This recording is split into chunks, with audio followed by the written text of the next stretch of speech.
अस्सलामु अलैकुम वरहमतुल्लाहि वबरकातुहू। मोहतरम प्यारे नाज़रीन इकराम, उम्मीद करता हूँ कि आप खैरियत वाफिस से होंगे। मेरे दोस्तों, आज मैं काफ़ी दिनों के बाद आप हजरात के दरमियान हाजिर आया हूँ। मेरे दोस्तों, मुफ्ती सलमान अज़हरी साहब क़िबला के ताल्लुक़ से क्या अपडेट आई है, क्या ख़बरें आई है और आप तक मैं पहुँचा नहीं पाया और आज इंशाअल्लाह ताला पहुँचाऊँगा। और आपने अभी तक मेरे इस चैनल को अगर सब्सक्राइब नहीं करे हैं तो ज़रूर सब्सक्राइब कर लें, और जो पहले से सब्सक्राइब करे हुए हैं उनका मैं तहे दिल से शुक्रिया अदा करता हूं। मेरे दोस्तों, वीडियो को लाइक और शेयर ज़रूर करें। अगर आप इंस्टाग्राम और फेसबुक वगैरह में देख रहे हैं तो आप मेरे इस पेज को ज़रूर फॉलो करें। देखिए, आप हजरात को मालूम है कि मुफ्ती साहब क़िबला जो है उनके ऊपर पासा एक्ट लगा हुआ है। और पासा एक्ट क्यों लगा है? ये सिर्फ गुजरात ही के अंदर ये पासा एक्ट का कानून है। और मेरे दोस्तों देखिए, एक महीने के अंदर अगर किसी इंसान के ऊपर 3 FIR दर्ज हो जाता है तो उसके ऊपर पासा एक्ट लग जाता है। तो मेरे दोस्तों, और आप लोग को मालूम है कि सबसे पहले कहाँ पे FIR दर्ज हुआ? जूनागढ़ में, उसके बाद कच्छ में, उसके बाद फिर मोड़ासा में। तो ये 3 जगह उसके ऊपर जो है FIR दर्ज हुआ। ये 3 जगह दर्ज होने के बाद जो है उसके ऊपर क्या हो गया? पासा एक्ट लागू हो गया। जब पासा एक्ट लागू हो गया मेरे दोस्तों, यानी कई तारीख है, मुसलसल तारीख पे तारीख तो चलती आई, लेकिन कोई भी तारीख में रिजल्ट सामने नहीं आया।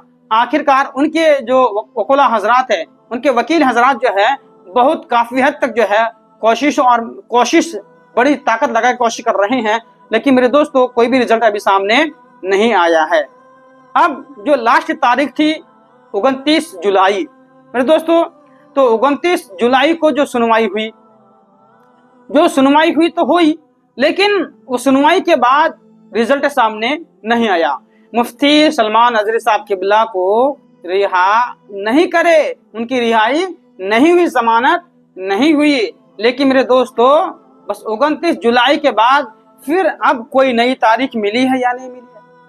क्योंकि 29 जुलाई गुजरात अहमदाबाद हाई कोर्ट से उनका सारा मामला खत्म हो चुका, यानी साफ साफ मना कर दिया कि इनको यहाँ से रिहाई नहीं मिलेगी, जमानत नहीं मिल पाएगी। तो मेरे दोस्तों, अब आइए, अब मुफ्ती साहब के वकील हजरत को कहा जाना पड़ेगा सुप्रीम कोर्ट।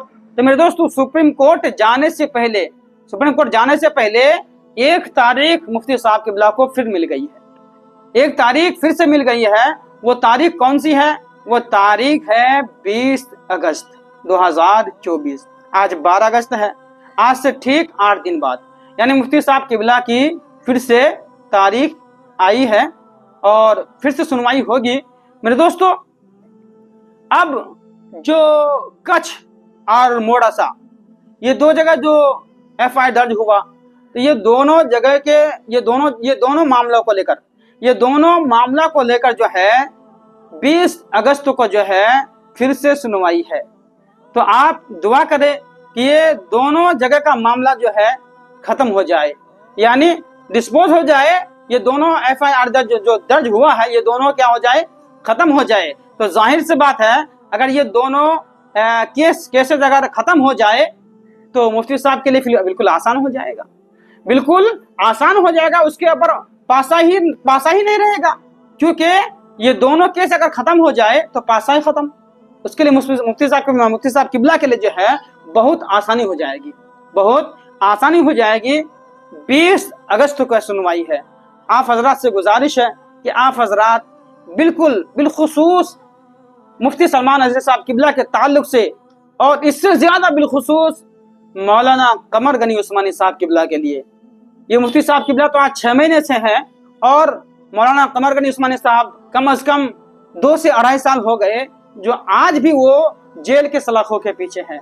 तो मैं आप हजरात से गुजारिश कर रहा हूँ, बिलखुसूस अपील कर रहा हूँ कि आप हजरात इन दोनों के लिए, बल्कि जितने भी बेकसूर जेलों में बंद है, आप सभी हजरात के लिए दुआ करें। अल्लाह तबारक व तआला सारे हजरात सभी के लिए जो है कोई ना कोई असबाब जरूर पैदा फरमाए और सारे लोग रिहा होकर अपने अपने घर चले जाए।